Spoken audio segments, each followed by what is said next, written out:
Hello and welcome to Thea 2 The Shattering, a 4X game about Slavic mythology, and well, I wouldn't even call it 4X really. It sort of controls like Civilization, the 4X game, but it's more about surviving against all odds in a weird world of Slavic myth and essentially a post magical apocalypse. It's an unusual take on the genre, and it's extremely interesting. It's sort of a niche game at the moment, even though I think the first one at least is available on Switch, maybe even the second. We're not playing with mods, so all mods are off, as you know, as you can see. For now, we will be starting a new game. I haven't beaten it yet. The game is actually possible to beat, but total death and victories are rewarded with points which you can spend to give yourself a head start. So that's a mechanic that we could be dealing with, but I have not beaten the game to unlock anything spectacular yet, but I did die. And that death gave me a few points to spend on. I bought a new god. Yes, you can start when you start a new game. You can choose one of several gods. Two of them, Horus and Maravit, are available from the start, while 1, 2, 3, 4, 5, 6 more are locked behind unlock points. Each one requiring each new unlock requiring more and more points. And 2 gods are locked behind golden locks, which I assume you need to do something in game to unlock them. So this will be interesting in itself. The replayability of this game is much higher than the first one, at least from what I can feel around with my grabby fingers. And this will be an interesting experience, so let's jump right in. I will be starting with the new goddess I've just unlocked, Giovanna. Her domain is nature and harmony, and she gives you bonuses to animals, elves, and forest demons. So, yes, in this game you can and will recruit non-humans. In fact, so many non-humans. You will sometimes have villages that are more non-human than human, which I personally think is uh, well, interesting. Let's jump right in. It's in yes, we are playing on the default difficulty that the game gives us because I am not as familiar with the game as I am with the first one. There were quite a few changes, and most of them for the better. And right now, you don't really need to bother with the first one unless you just want to experience the differences. Because the second one not only offers a better experience, there is a free DLC that adds most of the content you might be missing from the first game. So that's something to look forward to as well. So we select Giovanna. Uh, she is a JoJo, of course, Jo.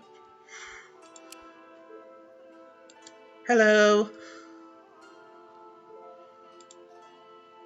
In chat. Right.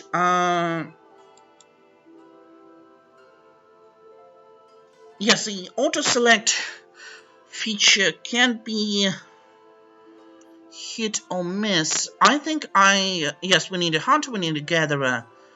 We can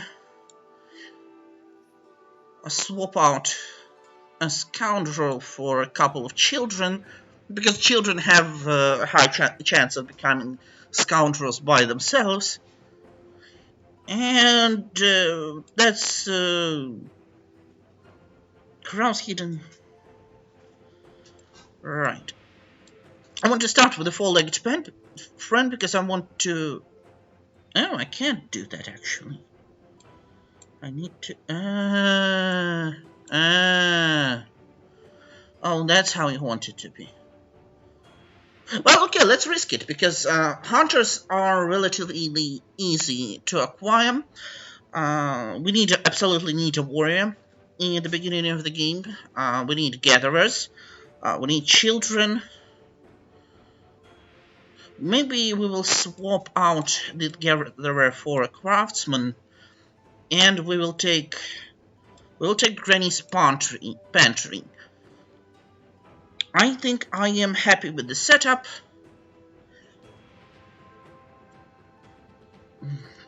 Or should I just take the hunter?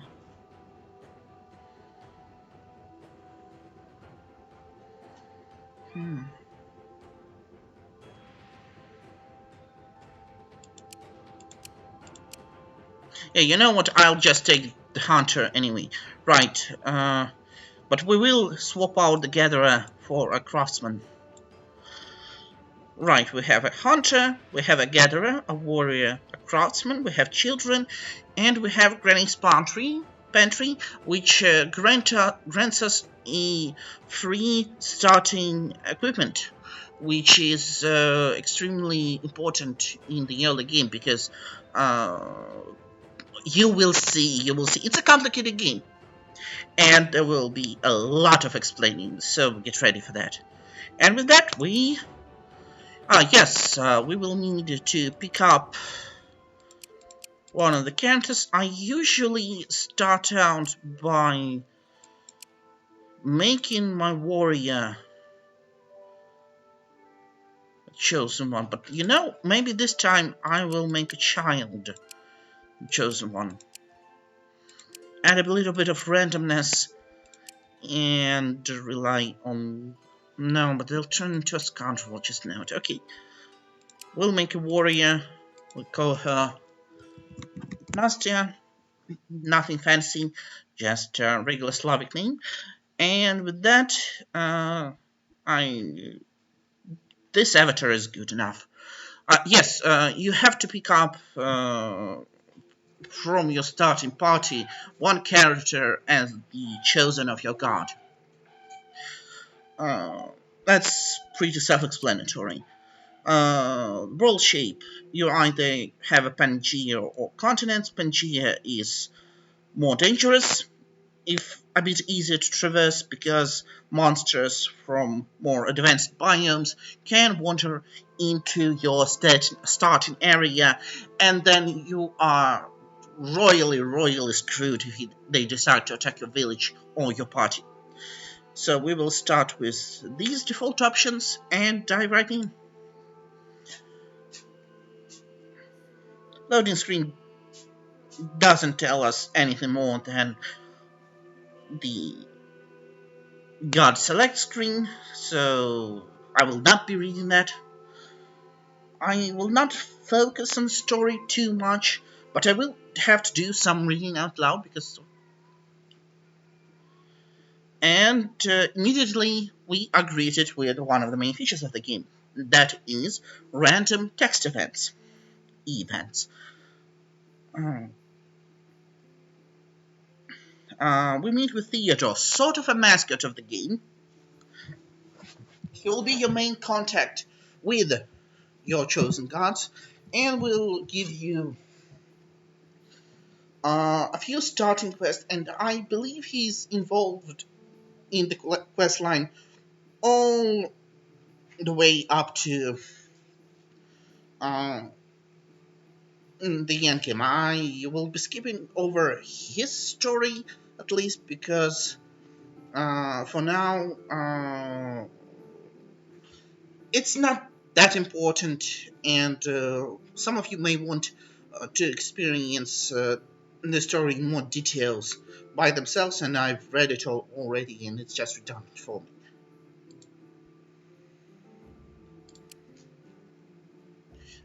He gives you a cosmic seed, which is the vital ingredient you need to build your first village, which is, again, extremely important.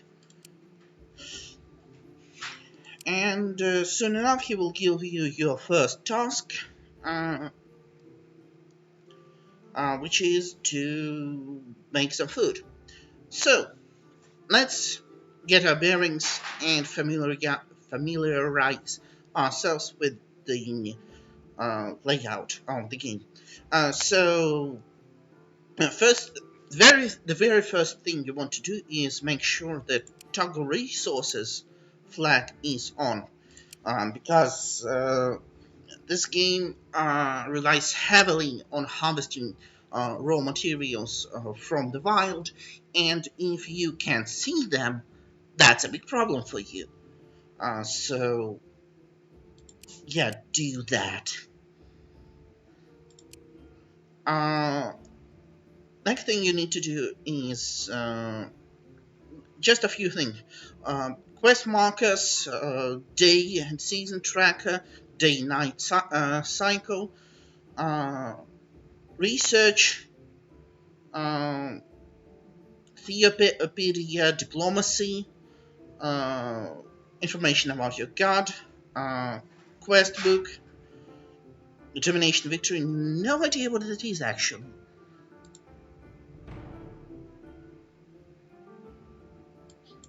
Okay. Uh, Character list, settings, bug report, turn button, and here are the actually important parts. The minimap, which is kind of crap actually. I do not like this minimap. So it's either too zoomed in or too zoomed down. There is no middle ground. And here's your starting party. So, you do not start with the city, you must build one. And unlike in Thea 1, where you already started in a settlement, and it's a very important first step, because you will run into many problems unless well, okay, the game says it is possible to live as a wanderer, but I never found it to be particularly worth it, because children are born at a slower rate. Uh, you do not get specialization bonuses. You cannot build buildings. It's just a mess. You are so limited, and I do not know why would you want to play like that. Maybe it works with some of the builds. I do not know yet. Party screen. Mm, your party members are your inventory items, because you have some very basic food components, uh, some very basic crafting materials, a very basic weapon, and here is your equipment screen. Right, let's familiarize ourselves with our starting party. We have 2 craftswomen, 2 gatherers, a hunter, a warrior. I always get a female hunter with a portrait. Like, always, every single playthrough. No idea what's up with that. We have children, 2 of them in fact, all of them female. Only our gatherers have been rolled male.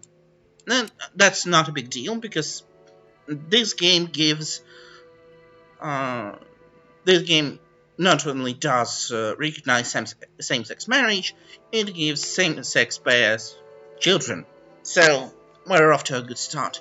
Right, let's see if the weapon we were so graciously granted by the Granny's Pantry is actually any good.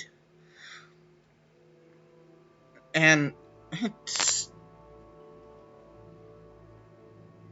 decent. It deals more damage than the club, but the club has a spread attack. Maybe Craftsmen have magic weapons, so do the gatherers, because you do not have a dedicated magic user at the start, which is actually a big problem, but we will have to deal with it later. Right, hunters use bows and crossbows, obviously, so that leaves out children. So, now not really. Yanina uses. Yeah, so we rolled useless bit of crap, but we may later either take it apart for materials or use it to trade. We will see how it goes. This game does not have any kind of gold. You trade materials for materials. Sort of reminds me of some older RPG games. You'll see what I mean later. Right now, Theodore wants us to make camp and make some food. Uh, but I prefer to camp somewhere where you can gather useful stuff, and the only thing we can gather in a starting square is leather, which is not very useful at our current predicament. We also have a free research point, advanced point, and advancement points can be spent in 4 categories. You either unlock new resources, new equipment, which you then need to forge manually, new ways to make food, or new buildings and rituals. Uh, my first recommendation would be to unlock a better grade raw material that you might encounter in the wild, because it would be better to be able to harvest uh, more interesting, let's see, raw materials as quickly as possible. You will see why soon. So we don't have a lot of movement points, and we have to skip the turn. Okay, so Theater comes back and actually gives us the task I was talking about to gather some to make camp, and right away we have iron, we have coal, we have vegetables. Not a lot of options. I would prefer to spend a few more turns getting farther away from the starting point and see where that gets us.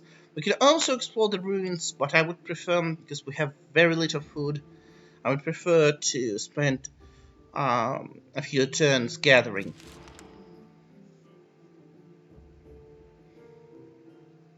What? I did not do anything! Yes, this game, I do not actually remember. Is it in early access? Let me check. Because it is a bit buggy. Not in any game breaking way, but you will run into some problems here and there.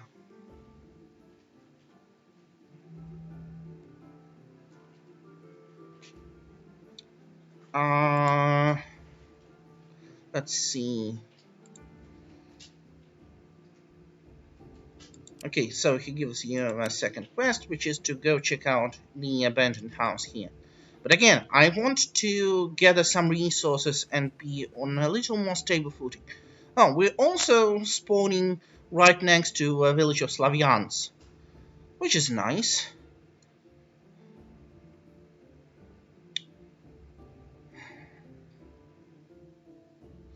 We truly are not given a lot of options where to start the village, are we? Ah. Yes, you can encounter friendly villages with which you can trade and do various activities with. It is all rather good fun. We encounter our first rare resource, malachite, which is a gemstone. Gemstones are rare, precious, and you want as many of them as you can. We are at a no deficit of rare resources. We have steel, we have granite, we have scaled leather, If only there was a source of wood and food somewhere in the vicinity, that would be an absolutely perfect place to start a village. And for now, I guess I will keep exploring. See, like, there's vegetables, there's fruit, but they're not. I don't see any wood. Coal is okay as fuel instead of wood, but it's not ideal.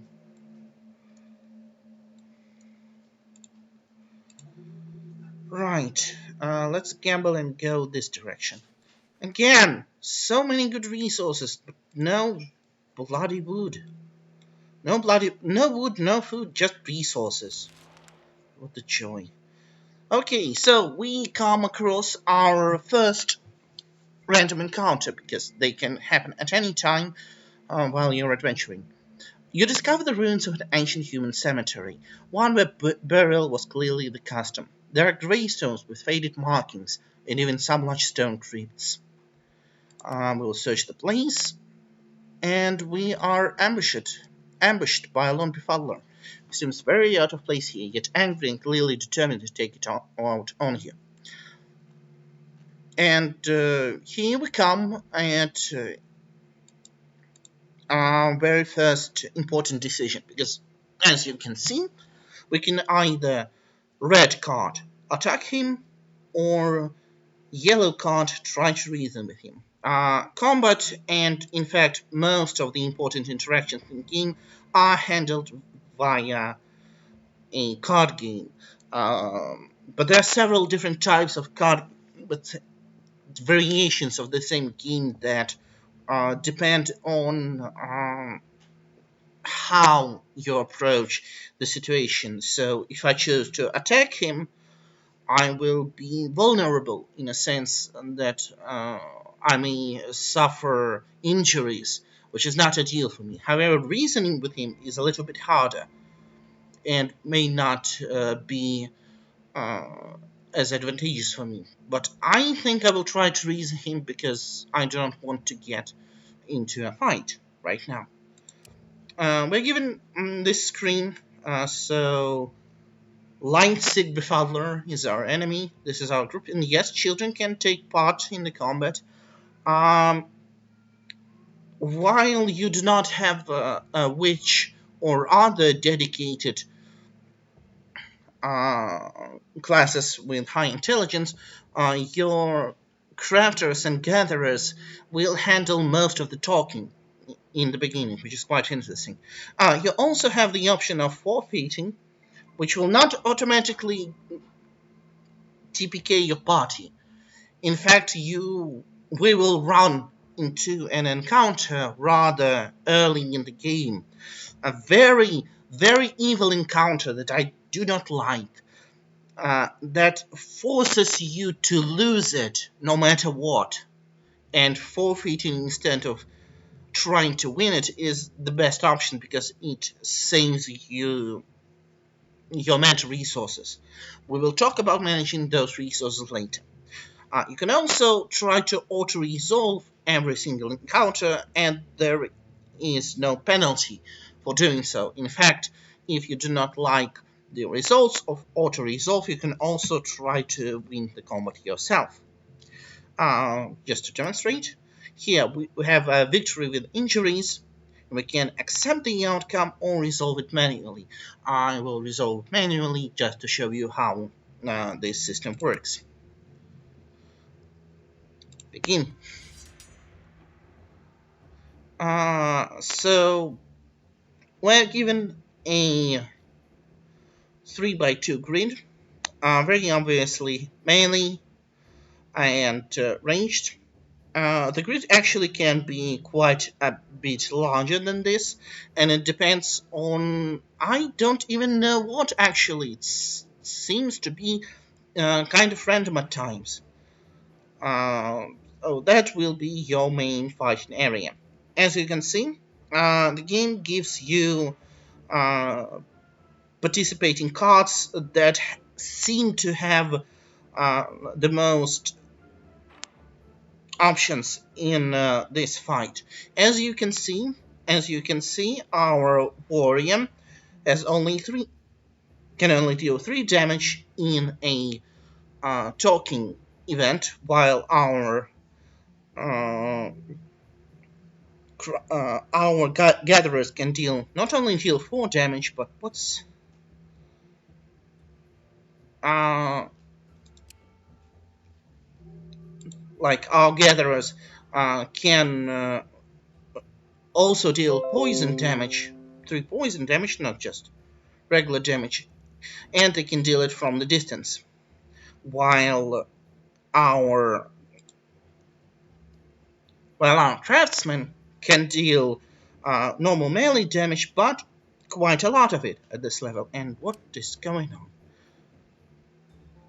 Not only that, as you can see by the hammer icon, uh, uh, our Maria here will deal not only the damage not only to the main target, but in a T shape to the targets around it, if it places another card. Each card, at first, when you first place it, costs 1 gear to play. So, as we and each turn, it's random which party starts first. So we start second, and that means we get to place 2 cards, which is what we are going to do. The next turn, we can let's review our options here. We can either play any other 1 gear card, or use the 2 gear card to place, say, Maria again. But we're not going to do that. We are going to place some ranged options here, just for some extra support, and we're going to play some skills. So Janina here can do a lullaby, which we're going to skip for now.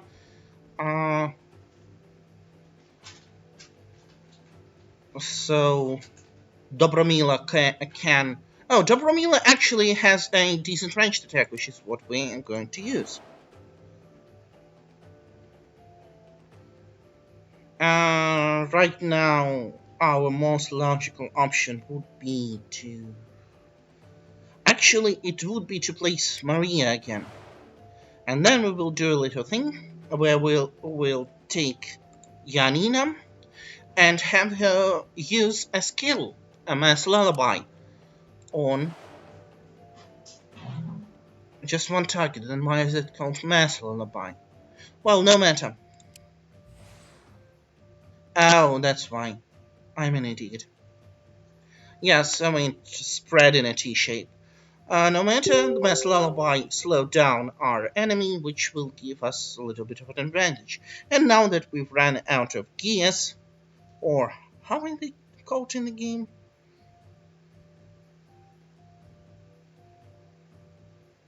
Action points. I call them gears because that's what they look like.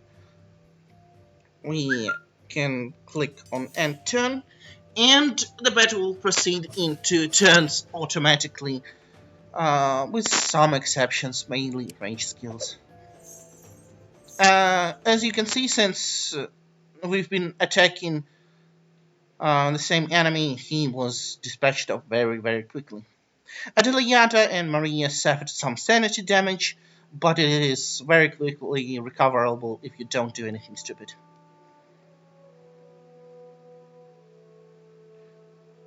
Oh, I am sorry, I was just lost. Your beautiful visage snapped me out of it. Me out of this wretched trance. Thank you for calming me down. I must go search for my pawn now. Here, a gift for your kind deed. I suppose. And look here, we got some trophies, we got some research points, we got some experience points. But most importantly, we have gained some faction loyalty, which we would have lost if we just killed this dude. This game is a lot about diplomacy and How should I word it properly? It's sort of about surviving in a world where things are not as they seem. Those You run into so many demons and other nasty things that turn out to be just friendly, I guess.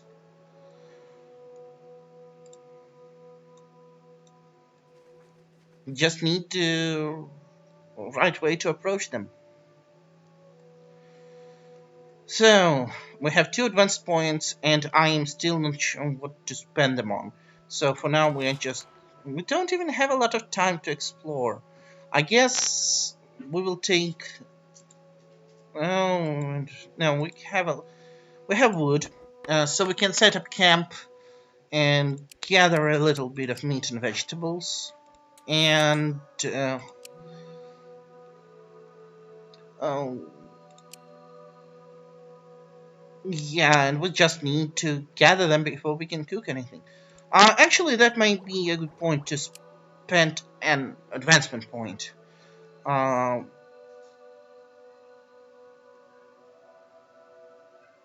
a good thing about all of this is that the if you click on a something that gives you a recipe, whether it's food or a crafting component, it will show you what you need to make this sort of food. So that's useful. We have vegetarian choice, traditional Slavic menu, and see vegetarian choice. You have a primary ingredients should be either vegetables, well, naturally. And with traditional menu, it's also the primary ingredients can be vegetables, but secondary ingredients are more varied, which is more useful for us at the start. Grandma Streets, it's mainly different kinds of jams, and it's for mainly for cooking with berries and nuts and goblin recipes. What the hell are goblin recipes? Also with fruits and nuts, but with more meat. And where are we right now? What are we gathering? We are gathering meat and vegetables. Well, yeah, it's rather obvious that we need the traditional menu.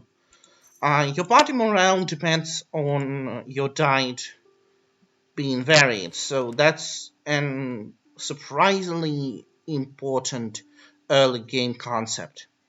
Right, we have some raw materials, we can cook something. Mm, so, yeah, we can't actually cook anything from the starter menu, but we can from the traditional menu, which is what we are going to do. We're going to take some vegetables and some meat, and that will make bigos. I have no idea what bigos is. It says it's sauerkraut with meat. That probably sounds like poison to you Americans.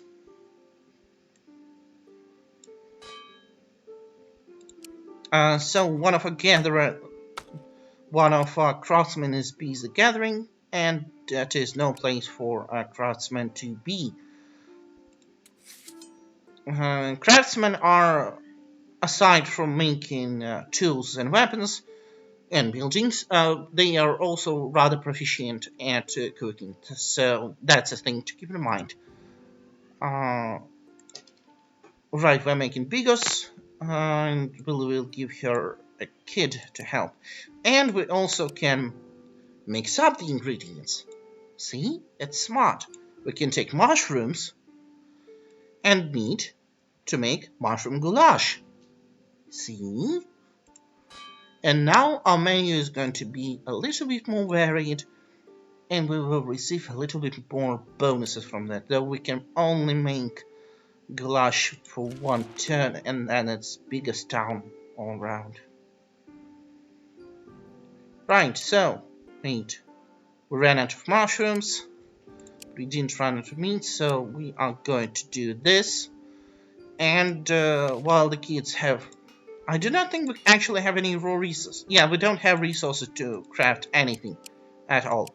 So what we're going to do is we're going to make our kids, since all gathering slots are taken, all cooking slots are taken, we're going to make our kids useful by making them do research while we stock up on raw food a little. Also, here are a few things that you can do. You probably should discourage your party from eating uh, from eating raw food and make them focus on eating prepared food because well, you'll see. Okay, another random encounter. You uncover some underground tunnels, and we will throw in some torches and investigate. And we run into snakes. Again, when a challenge is blackened out like that, it means you're not engaging with it directly, so you will not uh, get any bonuses from equipment, and will have to rely on your natural wits and talents. However, um, in encounters like this, you have a few special skills you can use. We will see.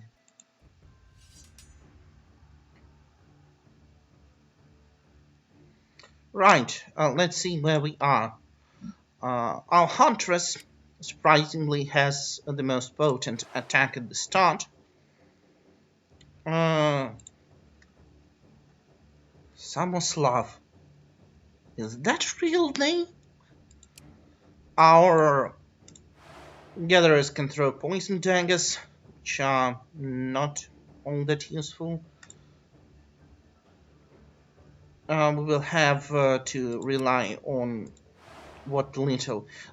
Yes, and encounters that are blackened, as far as I'm aware, no matter how much damage you get, you do not receive any lasting damage. So that is good.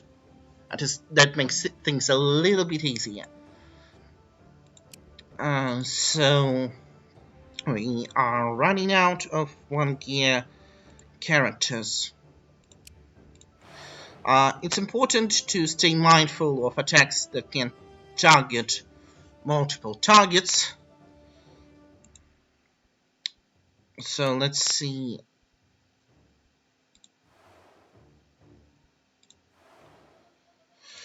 Now, this will be rather useless. You know what? Let's send you into the fray. Just beat them. Beat those brains with your fists. Those are not actually brains, of course. Those represent concepts. So you are struggling with concepts in order to progress in the dungeon. So we will see how it plays out.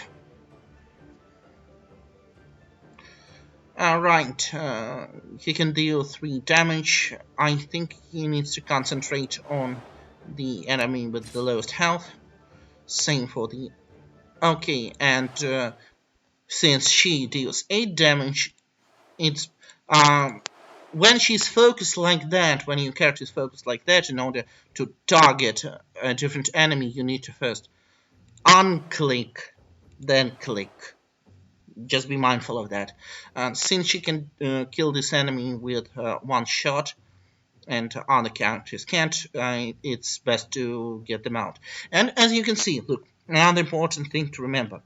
You see how this enemy has this icon over it? This means it's the same enemy used twice, and any damage dealt to it will be reflected. So right now I will kill that enemy, and it will disappear from the board. As you can see, both copies of it.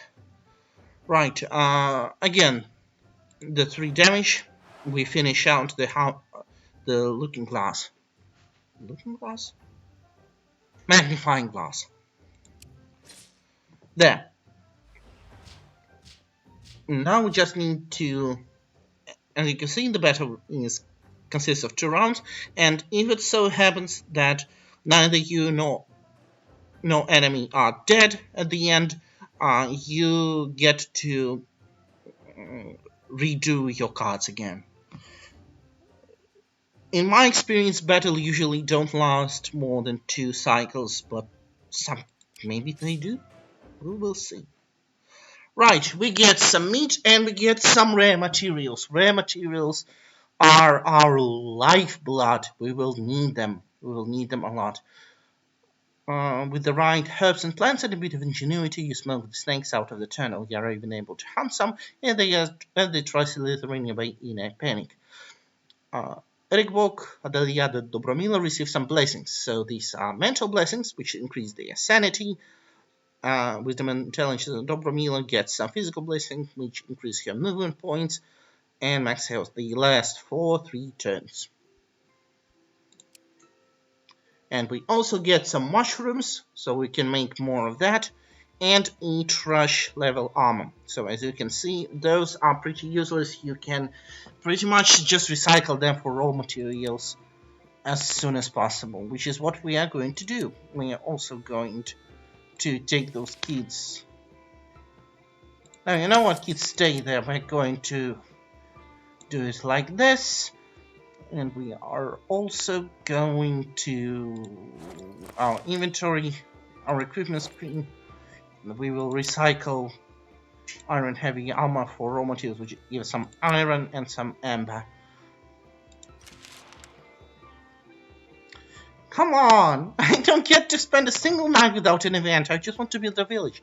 Alright, as you stop to refill your water supplies, you find a fish with a golden tail trapped in the shallow water, thrashing about. Again, several options. I will help the fish back into the deeper water just because I can. Actually, I want to... Oh, right. Nature and harmony. Okay. And as we completed various events, we have leveled up.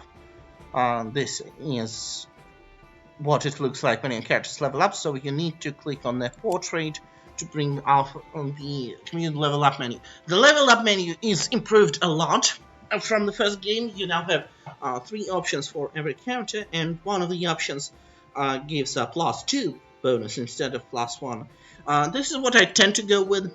It's not always balanced. You know, actually no, I won't go with that.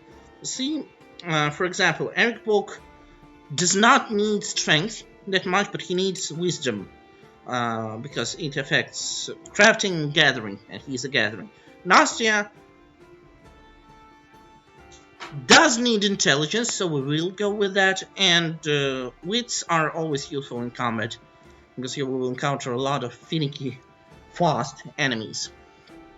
Right, and now we need to wait another turn.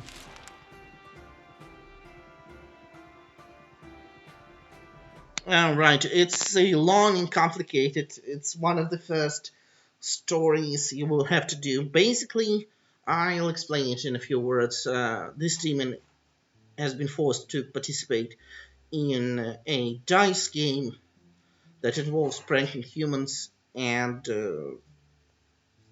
he is forced to stalk you unless you deal with your problems and manage to get him out of debt.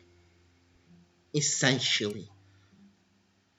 We choose the dollar. I just prefer to deal with dollars. Again, you learn surprisingly a lot about Slavic mythology here. Okay, we see Maria is a craftsman. Does she need strength? No, she doesn't. Does she need wisdom? Does she need mysticism? She needs wisdom. How many time are we going to spend here? Let's see. 5 more turns? Maybe? Oh, and as you can see, it is now discoverable in the field. Uh, the longer we stay in camp, the more we become invisible to monsters, which is quite useful. We ran out of materials for mushroom goulash and automatically switched back to making bigos. So we actually have quite a bit of food now. What I'm worried about are what are we going to use for fuel later. I really want to just be able to settle there. There's just so much. I guess we will have to go and camp there later and make round trips. We are spending a few more turns here. Have fuel. We're making bigos. I want the kids to finish. I don't know why. It's just a vanity thing, I suppose. Right. Again, random event. Sudden storm catches you off guard, lightning bolts cut through the sky. So you can either outrun the storm or respect nature's anger and seek a shelter. See, nature or intellect. This is where your choice of god comes into play. It's a little more involved than in the last game because different gods in this game have different aspects and thus play different roles in this world, which means you, as the chosen of said gods, of those different gods, have different abilities and different outlooks on nature around you. So that's interesting. As your domain guides you, sharpen your minds and find good shelter quickly, knowing that such thunderstorms can be deadly to the unwise. And we get Mental Blessing. Pray the gods and leave. As you travel around, we get another research point. I think the kids are done. Yes, the kids are done. So we can break camp and go explore a little more. Maybe we can actually find a decent place to settle. Alright, and the Liada gets wisdom. Bogodara can actually get strength because she's a child, and we do not know yet what fate awaits her. We get research point, but we will spend it later because we're breaking camp. It's night, as you can see, and it's harder to see around. But we will bravely wander onwards. Wait.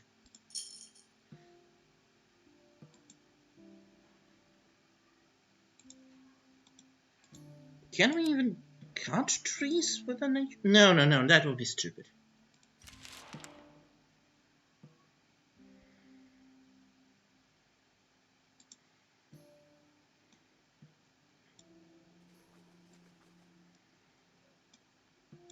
I guess I will have to settle for coal. It's not ideal. Coal, clay, iron.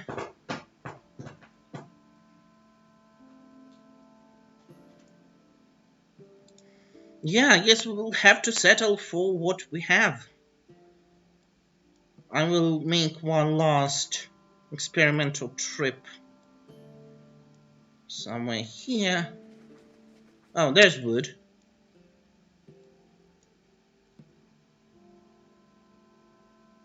That's just... They just randomly decided to waste your food. Okay, yes, so this is the curve game.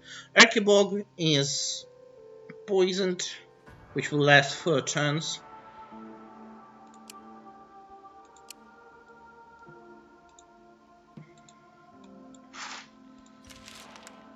So the movement is pretty much handled like Civilization, but the rest of the game is not like it. One of a child leveled up. Wits, yes, please get some wits about you. So we have wood, vegetables, but this is actually a pretty crappy place to set up the village.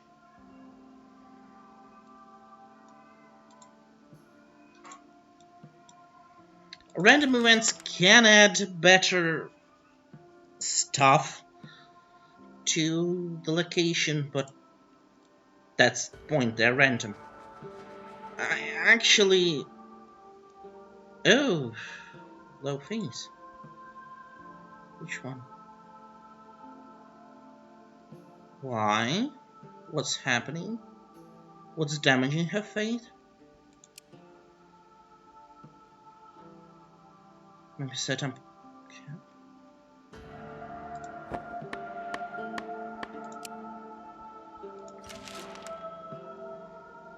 Don't get what's happening, because that should not be happening.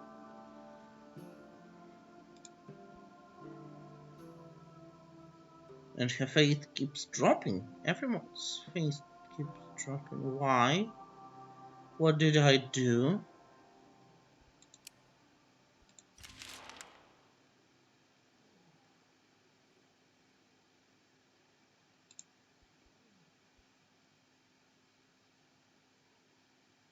What's going on?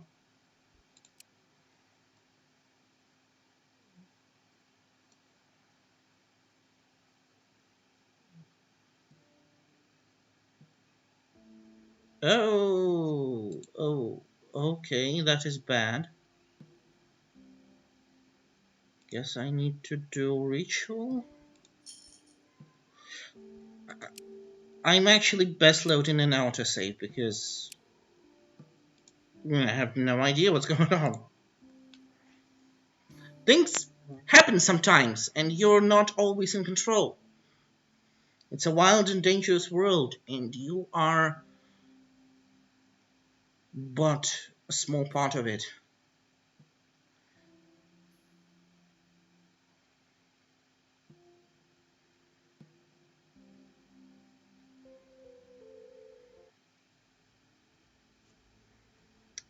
So I just rolled just one turn back, which is also bad. I guess we will make a dangerous trek to the place I want to set up my village in.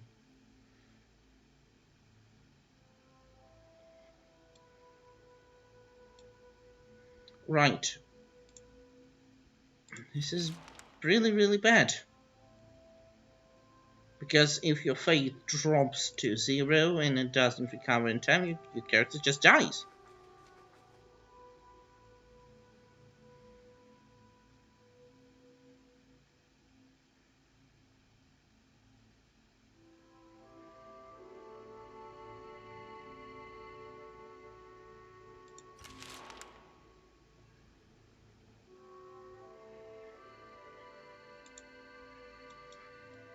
Okay, so a good idea.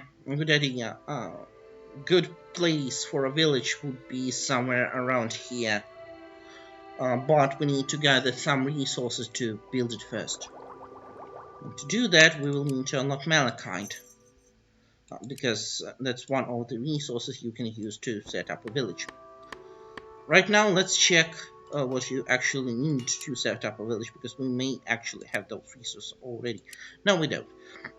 So you either need stone, gemstones, wood, or bone.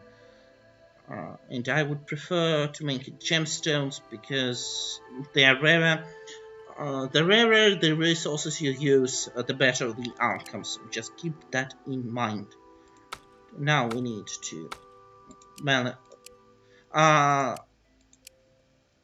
little point of advice: when you do not need to manually drag your characters to gather stuff, gather, craft, whatever.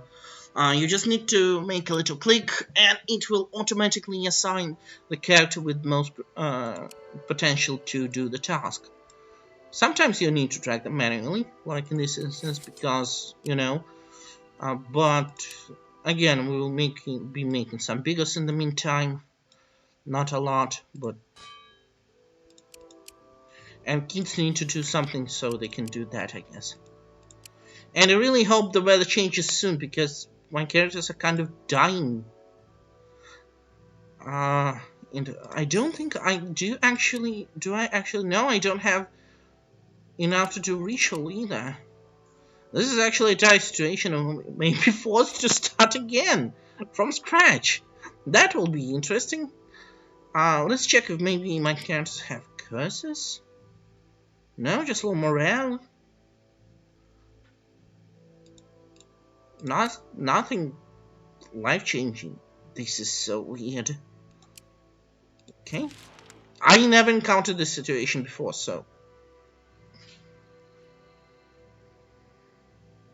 Alright, the weather changed and I think this thing will go away. Good, good. Okay. So. Right now we need to stay put in one place and gather malachite until we have 31 units, which we need to start our village. Which means a lot of sitting in one place. Which is quite alright. That's the game. We can either increase luck or give a counter-attack. I will actually give her a counter-attack because it's quite a useful skill. Sitting in one place, gathering gems.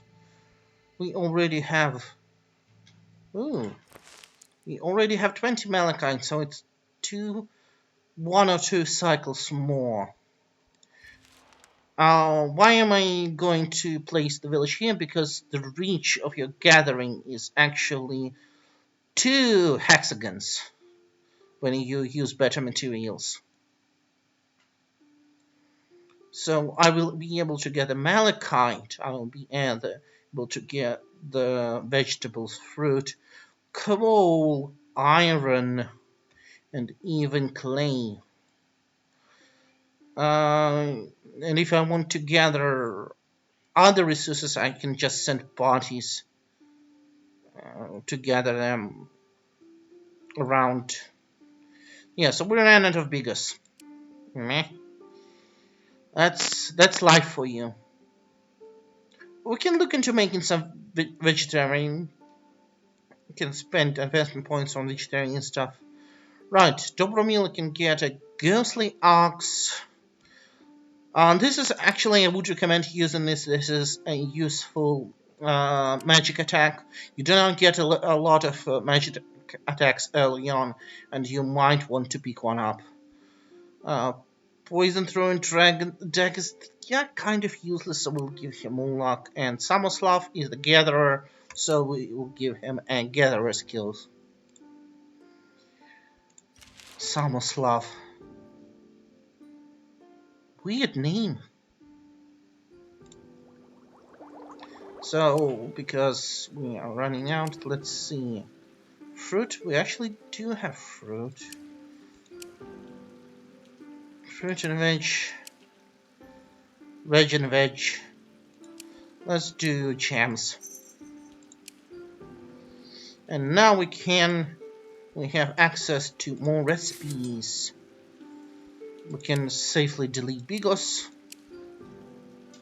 And now we're done, we just have vegetables and no fruit. It's a very sad day. But it's alright, we have enough food for 36 more turns, so that's something. Right now we need to wait until we get all the sweet malachite. And that leaves us with 1 more malachite to gather. Alright then.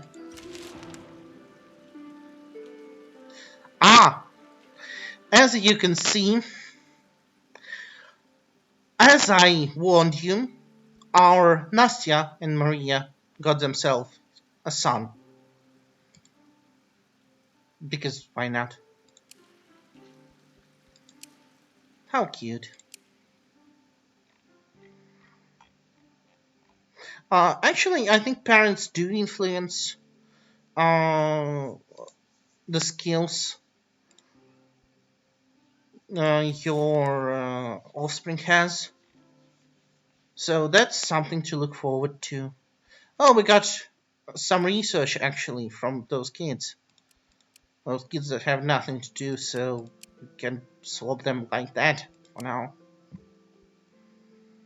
Come on, one more malachite and we can move on to better, greener pastures finally. Break camp, move one itty square, and camp again. And now, here's where the magic happens. So first thing we do, we gather some fruit and some coal. Next, we actually go straight to creating a new item. We select buildings. We select an idol. Select our sweet malachite and the cosmic seed, which is the one item you need to create. And as you can see, we are creating an idol of chance. Uh, those numbers mean uh, what quality it is likely to be after you craft it.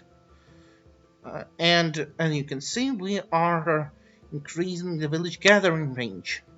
Because if we did it with something more simple like this, we'll still get the same result, but sometimes it just feels better to do more work, okay?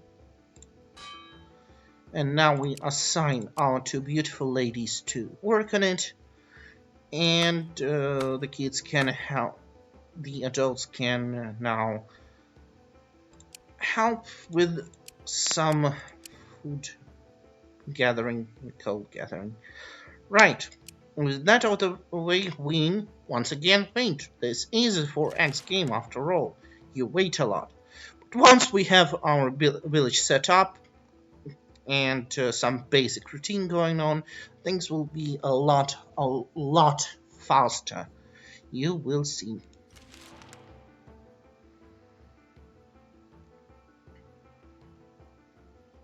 Right, as we have some berries, we can now actually go and make.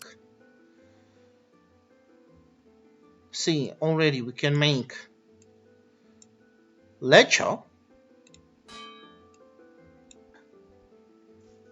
Means we can probably, since we have a lot of vegetables already, 63 in fact, we can do this, and we can do this, and we can make some tasty veg bake.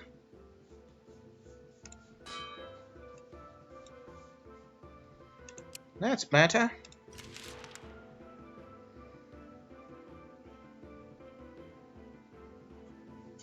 And we now, without much fanfare, have our first village, Bialo Brod.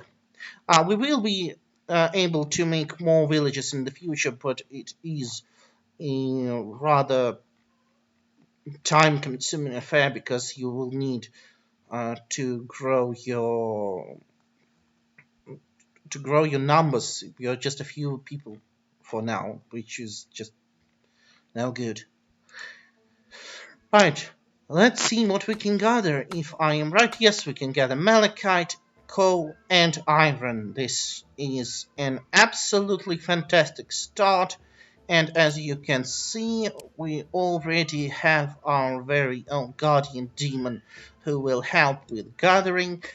He is very handy in a fight in the beginning.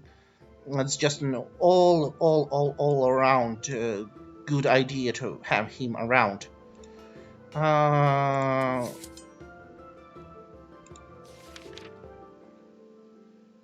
can actually spend a little bit of time in the village for now doing research in order to get something going in the forge, get a little bit of our bearings, maybe just do stuff. You will see what I mean in a while.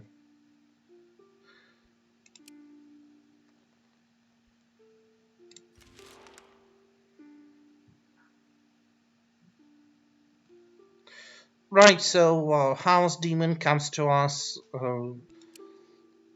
tells us what he can do, and it's autumn. Crafting is 25% faster.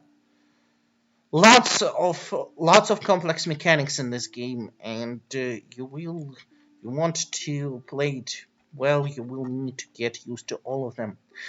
The bee's nest right next to our village is a problem. We will need to deal with that as soon as possible.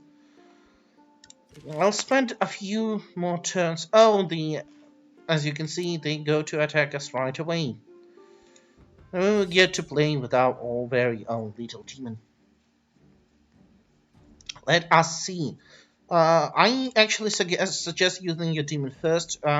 He has a weakness spell, at least this one.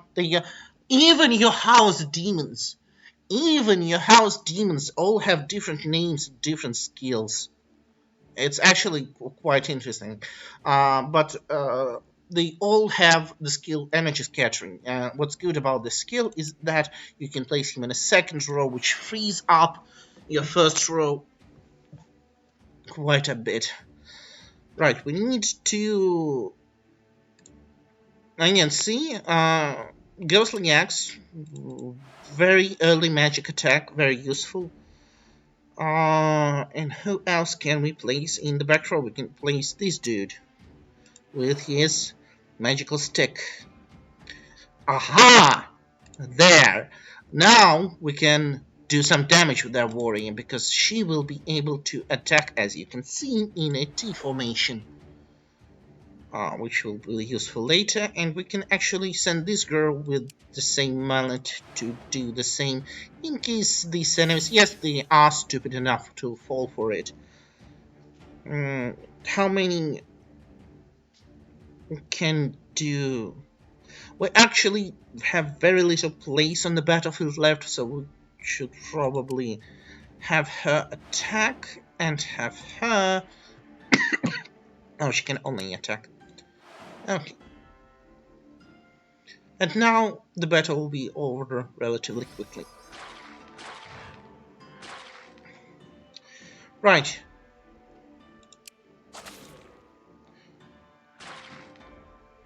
Goodbye.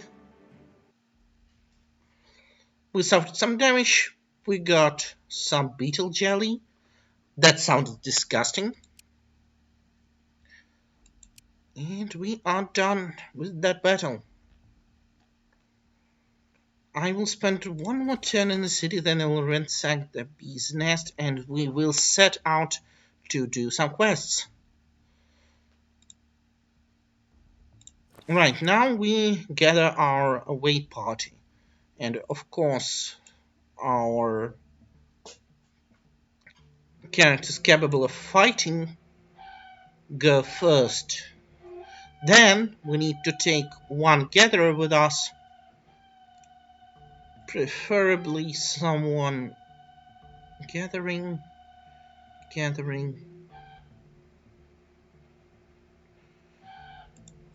5-6, and you are also 5-6. We can take any one of them with us. Let's go with Samoslav because he looks cuter. Then we need to take some food with us, and as I've said before, it's important for your morale to have varied food with you. So we will take some of that. We will take some of that. We'll take some of that. And we'll also have some fuel source, which is coal, to last us 29 days. We will take one of the crafters with us too, in order to provide us with someone who can talk. And now we really need those kids to grow up and grow up fast. But let's see what ails us. What's good is that when you do events that are close enough to your village will also join in on them. So that makes things a little bit easier. In the early game when you don't have. Also, as you can see, which is something that is just kind of cute, the type of villages, the portraits actually reflect their models. This is just little cute thing. We need to clear this nest, not much else we can do, no peaceful options, and as you can see, the whole village's journey begins. Right, we will start once again with some back row fighters.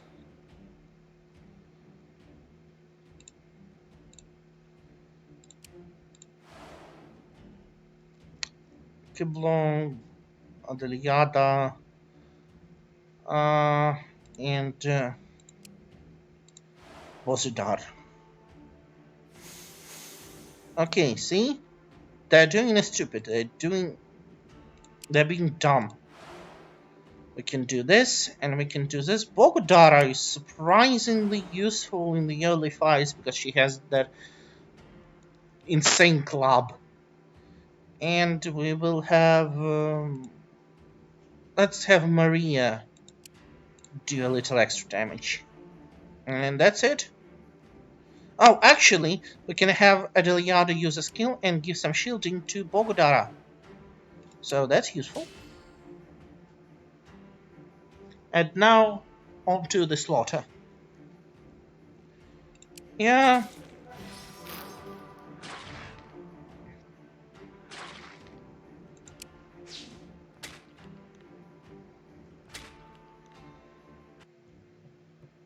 Again, Bogodara took some damage, but she will be sitting out for the next few battles. They actually do not.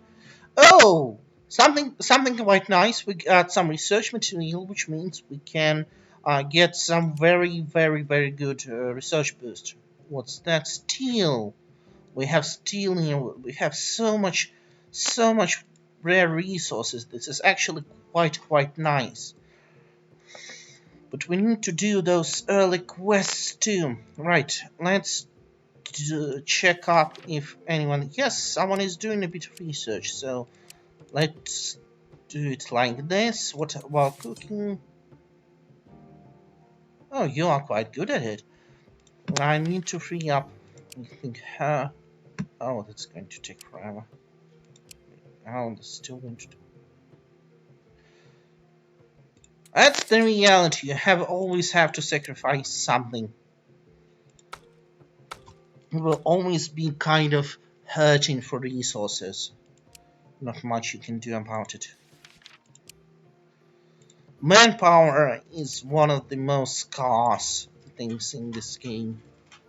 There are mods that help with that, but you know, mods.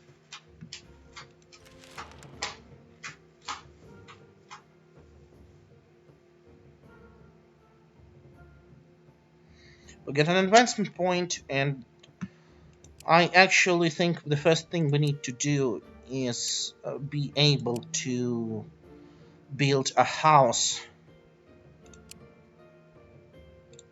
because our villagers are kind of hurting for a place to sleep. Let's see what we need to build a house. What materials? Right, we need either leather, wood, or stone. Leather, wood, or stone. There is some... We can always go there and gather wood. We can use some...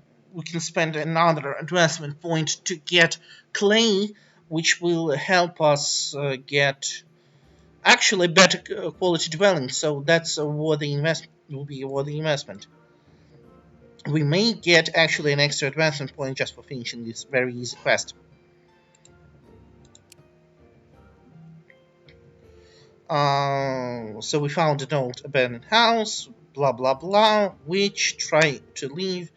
Again, we don't have a magic user, so it's not wise. And the wisest thing right now is to use intelligence, and I actually feel very good about our odds. We may... Yes, and you can see auto resolve leads to perfect victory. There is no reason to waste our time battling her when we can be sure of the outcome. There, we did that. Theater will give us another task later. We did not get an advancement point, but we, as long oh, there's actually some leather there, so we might go and gather. I don't know. There's so much. I a lot of this in this game relies on luck, and I just spawned right in the middle of so many good rare resources. And like in my other game, my main one, which I'm not streaming, I am so hunting for rare, especially for metals. There's just no metals around. It's insane.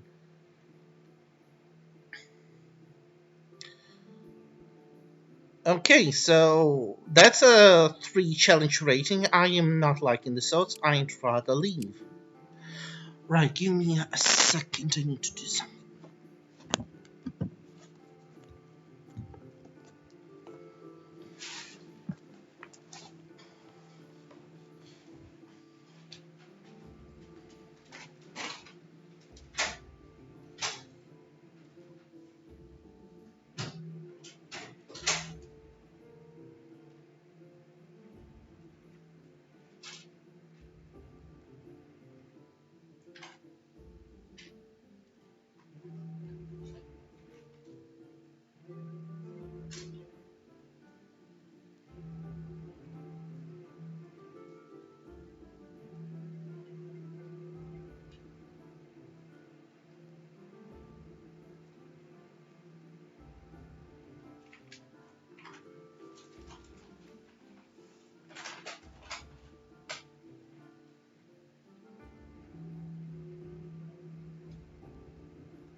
Right, I am back. Sorry for that. Uh, so right now we either need to do quests or gather materials. Which will we prioritize? I will prioritize exploring ruins, actually. Or actually, that's actually a good place to stock up on fish and seaweed. We might do that. Out of movement points. Just skipping to the next turn.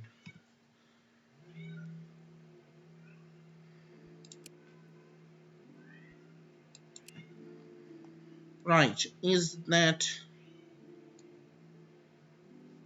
I do not even remember this quest, but I'm skipping the story because you might... I've experienced it already, you might want to experience it for yourself. Not going to spoil everything in this game, you know. Uh... Oops, we run into some zombies, but they're pretty easy. Should be, yes. No need to waste our time. And we got a sword. But it's a crappy sword.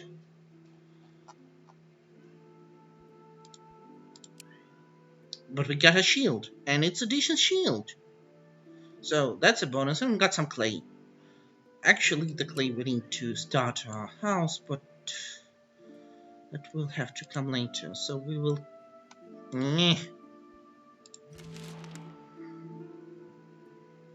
Oh, okay. So yes, Bogodara, since she got some strength, I want her to stay in the village and be the resident fighter because it's a good idea to have a capable fighter in your village when your main party is venturing too far away to protect it. So let's...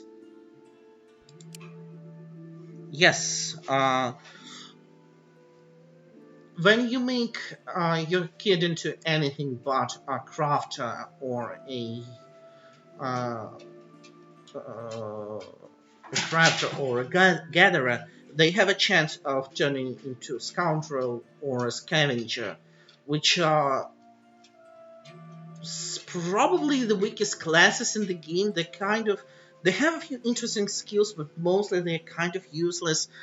And it's a good idea to just avoid them. But you are forced to take risks in this game one way or another. You cannot escape it. There is always a chance that something will go wrong and you will have to either re-roll, let's save or something. But yes, Bogodara grew into a warrior, which was obvious, with that mace of hers. So that's a good thing. I want you to sit here and fish.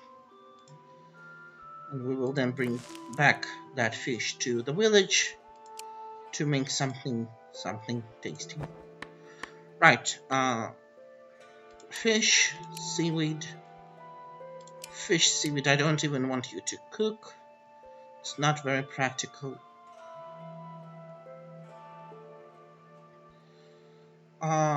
You do that. Also, let's check your inventory. It's not in your inventory, which means it's in the city. And actually, you see our house demon leveled up. So we can either level up his weakness. Weakness is actually a pretty useful spell, but most on characters that don't have direct means of attacking, and he does, so I'm not going to level up. Destructive words. Oh, again! An early magic spell. Absolutely something you need. You will be hurting for magic quite a lot in the beginning, so be aware of that. So, Bogodara, how are you? You look fantabulous. Here's a shield. Actually, Zaloslav, you can take either this or this. Yeah. No, you can't actually. It's too heavy. You can carry this sword, so you're not completely defenseless. You're still defenseless. Just not completely. Right, with that said, wait. Oh, and Yanina.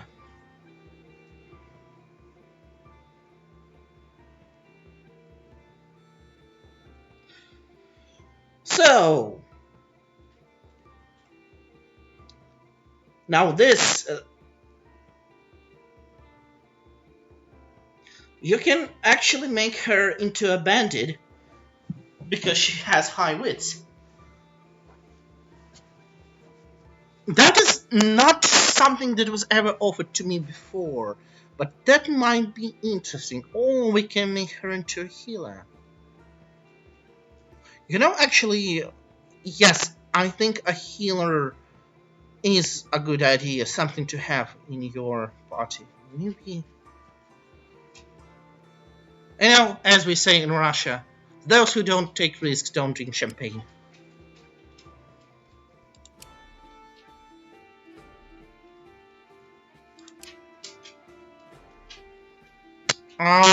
See? They turned into a scavenger. That's the worst class in the game. It's just... Yeah, let's load an autosave. Let's be cheap.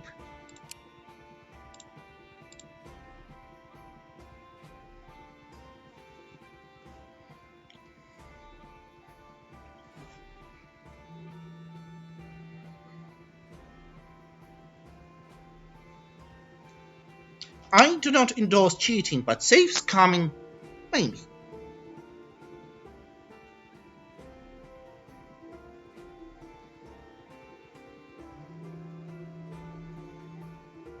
Now let's hope it won't be so bad for us this time. Right, are you... No? I still need to set you up. Hemp. Punk. Punk. Punk. Punk. Need to level you up like before. Is Bogdana? Yes, Bogdana. Bogdana Zaloslav? Zalo. I'm not actually sure how to pronounce that. This game is Polish.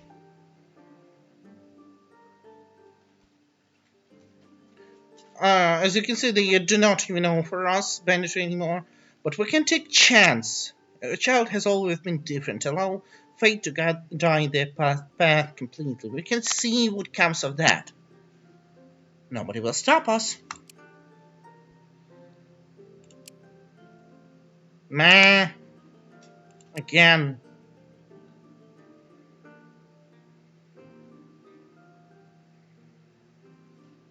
They do have a rat friend. No, we will reroll again and we'll just make them a healer.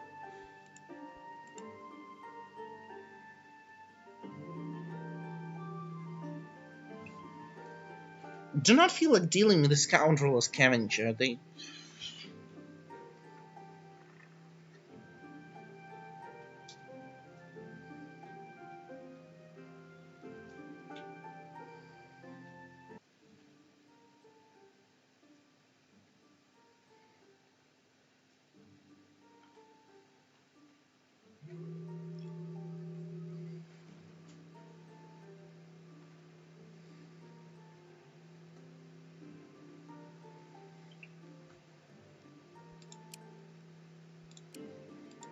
Saves coming. The time-honored tradition of people who do not want to play on Iron Man.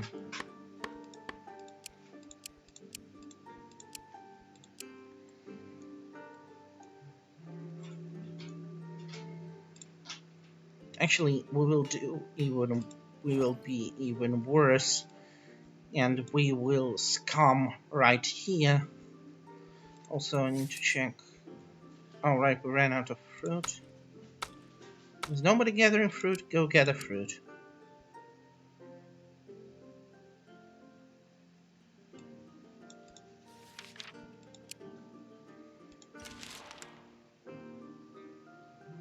Oh!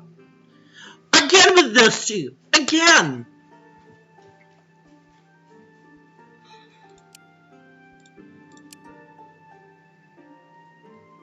Yes, just make her a healer.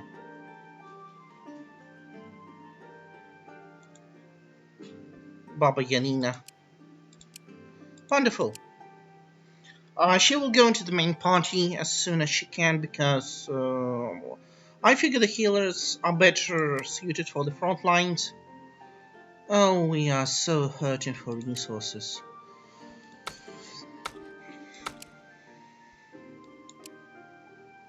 And hey, more kids, more problems.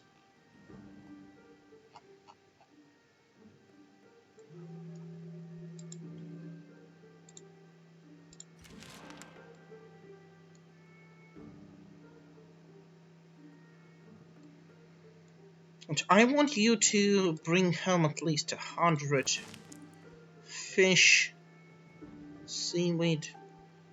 I think that's pretty much doable. It's bloody wind again.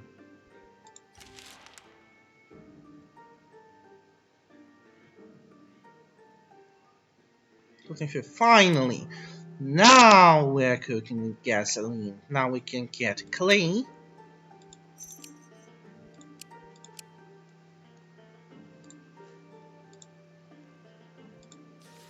You finish? Yes.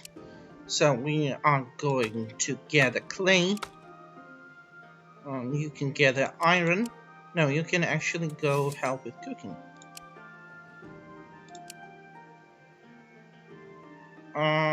We finished that.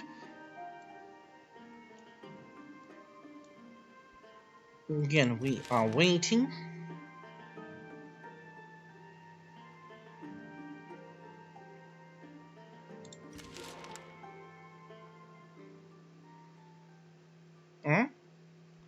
You find an old house overgrown with greenery.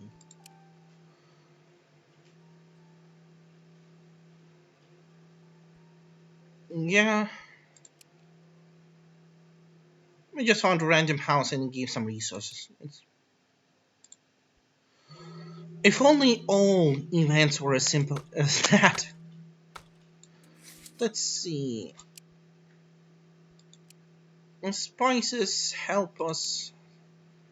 Actually, we can't use them for anything. We don't have enough meat.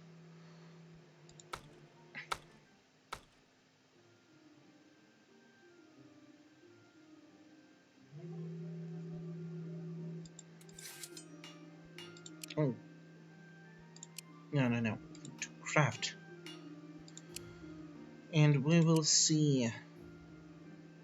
Actually, start planning. We'll need 60. And we can use gems to finish it. So someone should also get a malachite. How much coal do we have? 60, yeah, okay. We can waste a few turns without gathering coal. Gather some malachite. Our wonderful lesbian here is going to get a little bit lucky.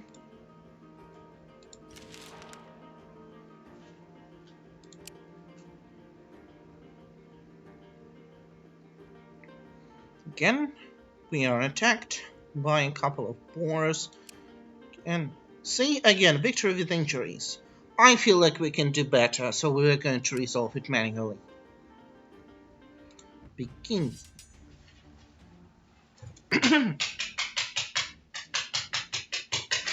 Let's start with some back row action to see where the enemy places their monsters. So clearly asking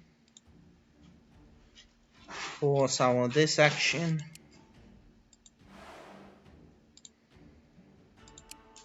I feel like you two will be able to cover most of the field. Yeah. We can have you offer some support. Those are some beefy boars. You can help. Again, they are just asking to get multiple attacks. Right, who else only has crafters? Actually, I think it would be more useful for you to do this, this, and this. And you can offer some support. And now we wait and see the magic happen. Right, 9. Actually, I feel like making a dent in that beefy guy. And that's all she wrote. We still got some injuries, but at least I had agency. And research material. Always good. Always nice. How much food do we have? How much seaweed do we have? Surely you can gather some vegetables if you have nothing to do. Oh, child of lesbians.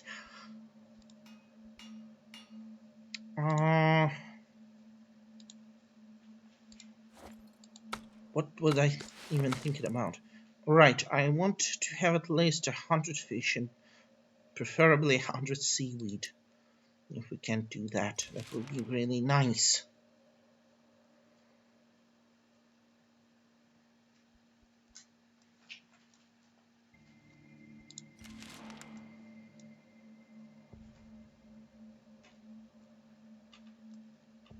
More waiting.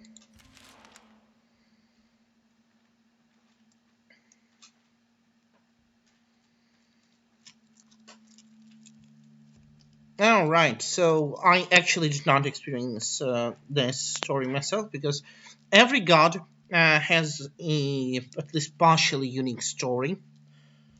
So it will be interesting. Let's see what we will get. Shaking in your sleep, you wake up to find yourself falling from a hammock into dry, brittle soil. What hammock? Dazed and displaced, your eyes glaze over a land steeped in dark shadows. There is no hammock, no sign of your camp, but there is a dim light flickering ahead. You walk towards the light, and with every step the shadows are beneath your feet and the path is revealed. You walk awake, try to wake, but nothing works. Eventually, the path leads you to a lone island upon a sea of white sand. The island is small enough to hold only one tiny tree sapling, barely grown from the evergreen soil beneath its long silver roots. 6 stones lie before you, floating in the air. One is smooth and black with a single rune glowing in it. One is rough, uncut, woven in green vine. One is made of red ruby shaped into a heart. One is square and seems to have rows of words written upon it. One is sharp, hot, and red with blood. One is made of glass. It reflects a single ray of sunlight, even here. You know each stone speaks through the divine domains, and you know approaching them will guide you to your deity. Choose nature harmony of Giovanna, the god I've chosen at the start. Only shows Giovanna, which is why I make a joke about her being a Gio. Okay. You smell freshness of the wild forest and have the watchful eye of the huntress upon you. So you are my chosen. With no sense of denying this.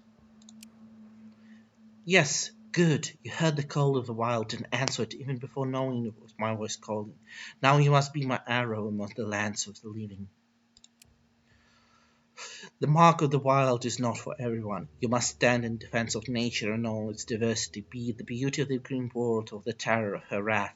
Balance is your calling. You must be my bearer, for the land will soon shatter into oblivion. You hear the voice of your gods shift as they now spoke as all the gods together. This is the sacred cosmic tree, our divine home and our beloved duty. It holds darkness at bay, you see. The crown holds the dark skies where they should be, and while the dark lingers yet in our land, it is no longer all devouring. And yet the tree stands in peril once more. But more so, we all stand in despair. The gods fight with forces beyond your reach or understanding, but I believe the real fight awaits below with you. Marked by the Pantheon, you and those who will join you will find the truth that is clouded from our divine sight. For the cosmic tree felt the danger, and so did our divine parents, Mokosh and Perun, and our eldest siblings, Morena and Velez. The four disappeared, and for a time the earth ceased to break. They also shielded the tree, but this has its own side effects.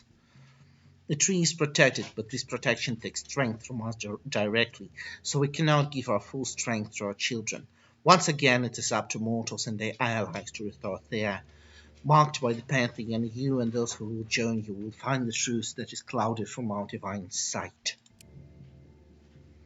The voice of all gods speaks to you with sadness. It is something old, something hidden, something that beckons to me to its grasp. Fires burn ever brighter, the sun grows stronger, yet it feels wrong. Our time here grows short. I know not what path you need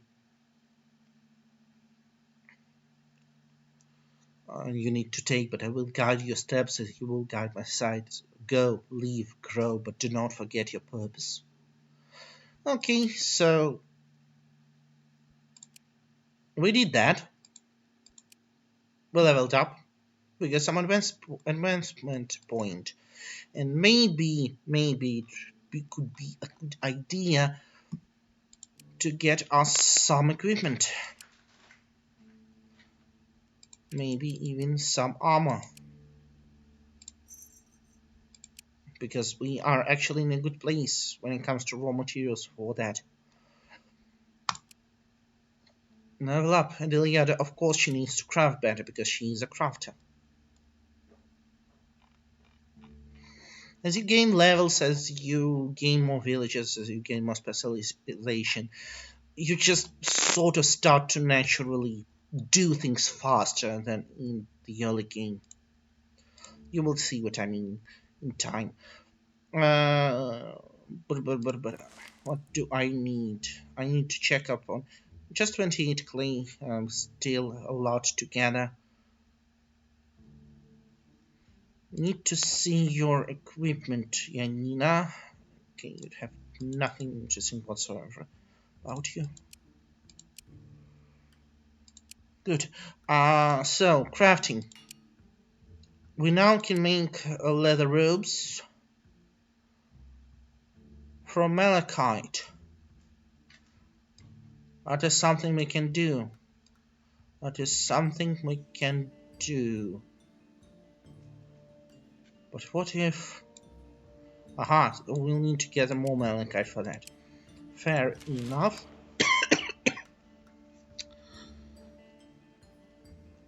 Wary from your travels, you come across a small hamlet and you are invited to rest and eat with the family. They also offer their stables and a place to camp if you need to. Get a warm meal and I want you to listen to folk tales from the old Baba. The children ask you many questions about the wider world, and you are somewhat relieved when it's time to sleep. Woken by a distant tremor, you rise from the gravel and dust that surrounds you. Mere steps away from you, a deep cache has swallowed the farmhouse that gave you refuge the night before. Dust and debris are all that remains. You search the debris for survivors. There was a family of 6. The little girl gave you her doll to keep you safe at night. There are no signs of life. In fact, you realize that it's very quiet and still here, as if time itself has halted. You look down the chasm to check for bodies, but instead of the darkness you expected, you are blinded by a ray of bright light. The light dims and before you stands the family. Their bodies are twisted and broken from the shattering, but they seem unhindered by it. Their eyes wide and focused, yet empty. Their limbs are loose and naturally relaxed even. At first, you assume they are now living, but you can see blood still pumping in their veins and their hearts beating slowly. They walk away from you without a word, moving together in unison. There is a sense of overwhelming harmony, an exuberant blast of light and orders that stifles your mind and soul. The gods favor balance, and these people, or whatever god them, is destroying it. Your bodies freeze and you hear the light calling you, but your bond with the divine keeps you safe for now.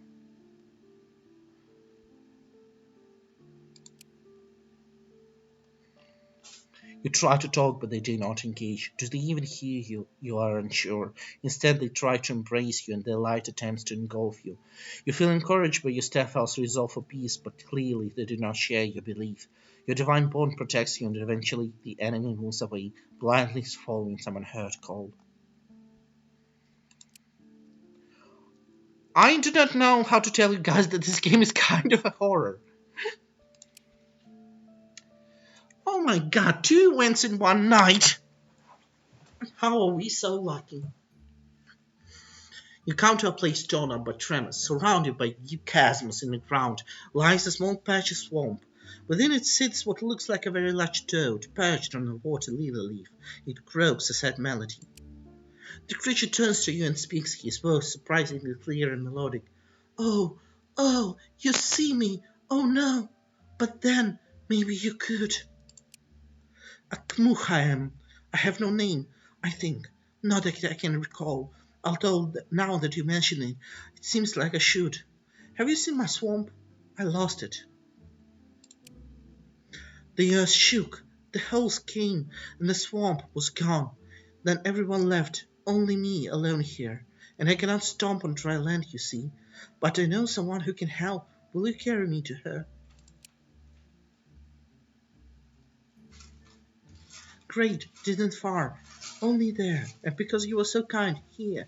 I hear my spit is good for healing and other stuff. The toad-like creature croaks and spits a green smelly ball of goo and hands it to you. You don't even get the ball of goo, it just happens. I'm also not sure where the voiceover. It should be here, but don't hear. Okay. So the sloth can be wise. I allow it. Which fish do we have? Right, we need to focus on seaweed now more. So we will make a few changes like that.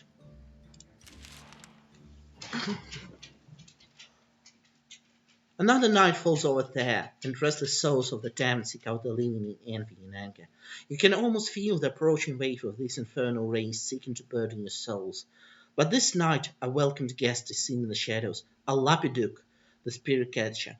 This bizarre-looking creature resembling an overgrown toad, with long claws, yellow warts, and a row of razor-sharp teeth, is actually a humble servant of Valis, in the old days tasked with the hunting of wayward souls and misbehaved race, but now hopelessly overfed and ever busy with the task of devouring evil spirits. Whenever you encounter Lepidid, just leave it to do whatever. They usually just cast some positive buffs on you and give you free experience.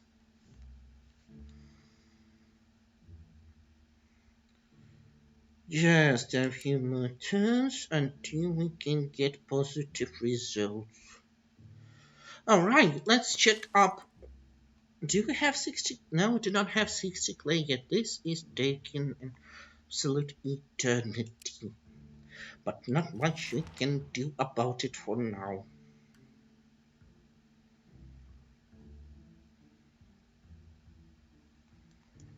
Right, do we have 100 seaweed yet?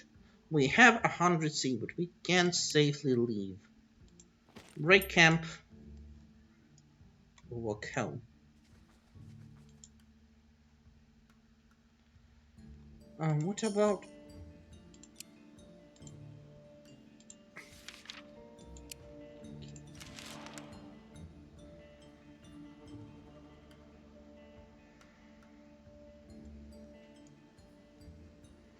Stay again.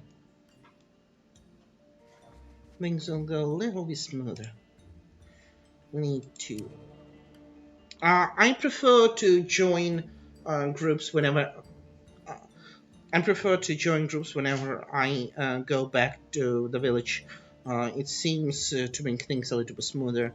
Alright, what we need to do now is, first and foremost, since I brought so much food, we need to make some food. So we will make some grilled fish.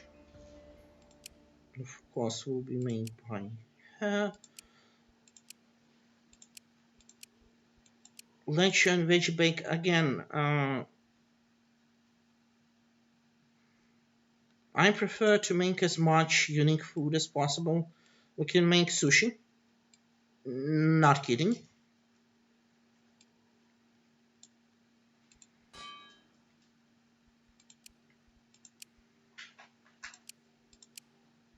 Can make fish biggers.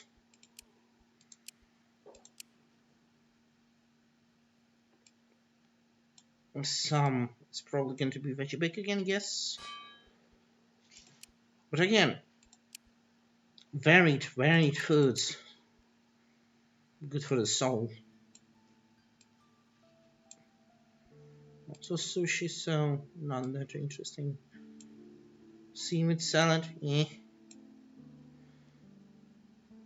Okay, let's do that for now and send you to help with the gathering efforts.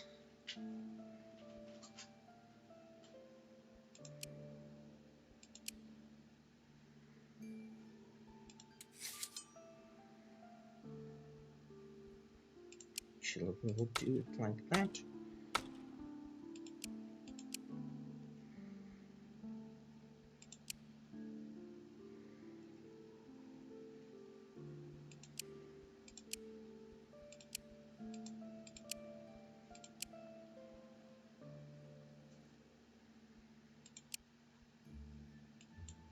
Yes, that seems reasonable. Right, we have 60 clay, we have 40 malachite. Is this enough to make a house? Yes, this is enough to make a house, which is what we need to make ASAP. Wait, are you kidding me?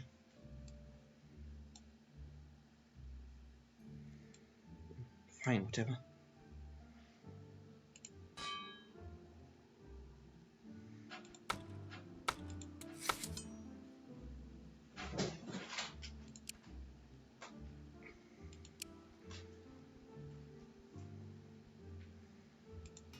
Hmm. Yes, since it will be taking a while, we need to focus on that.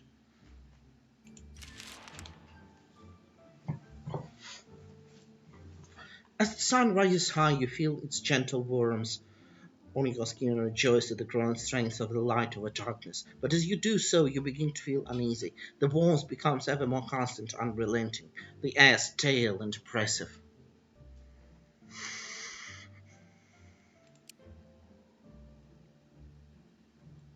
Blah blah blah, you're attacked by nasty light things. Light is evil now! Okay, so our Baba Yanina will give you a completely safe pill. Our wonderful hunter will up money with you. We will have you do this. You need to do that. Which is an actual talking skill. Which is quite rare for now. Oh no, you can give shielding. So you will not be sent to the fray, you will be giving shielding to actually those two, because I deemed it so. Then that's a little bit better. And you can take pot shots from the back row and turn. Right, okay, 8. Can I? Yes, I can one. I can't target anyone. Okay. But she can, and she can instantly end this book. Again, can target anyone else.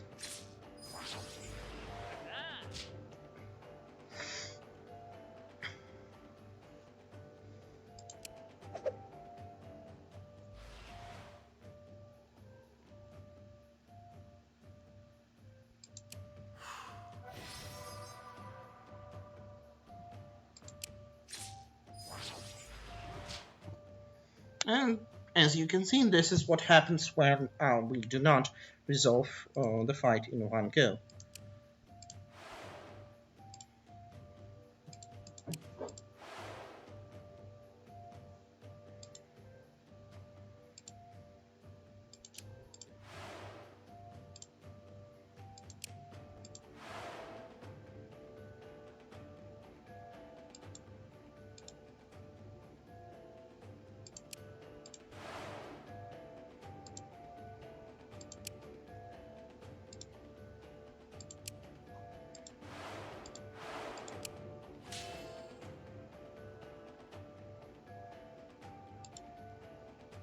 You can take pot shots, I guess.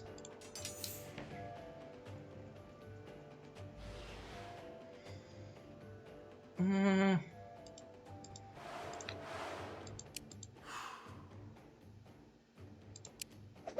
And that was that. Nobody even suffered any damage.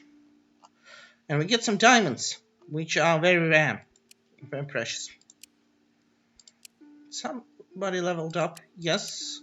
Nastya, do you even need wisdom? Well, it never hurts.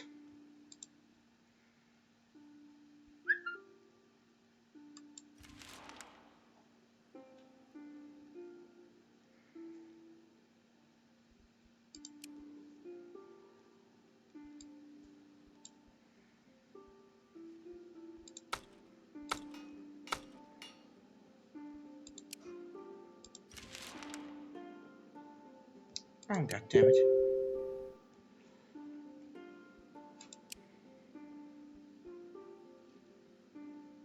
No, I do not feel like fighting them, so we will accept that.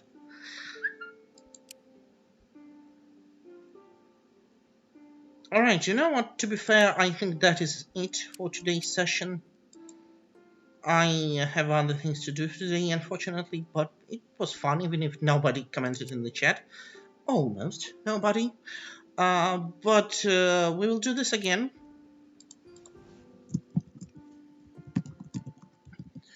I cannot say why I do not have any kind of schedule yet, but I'll be trying to stream daily for at least a couple of hours, and we will see where it goes. So once again, thank you for being here today, and good night.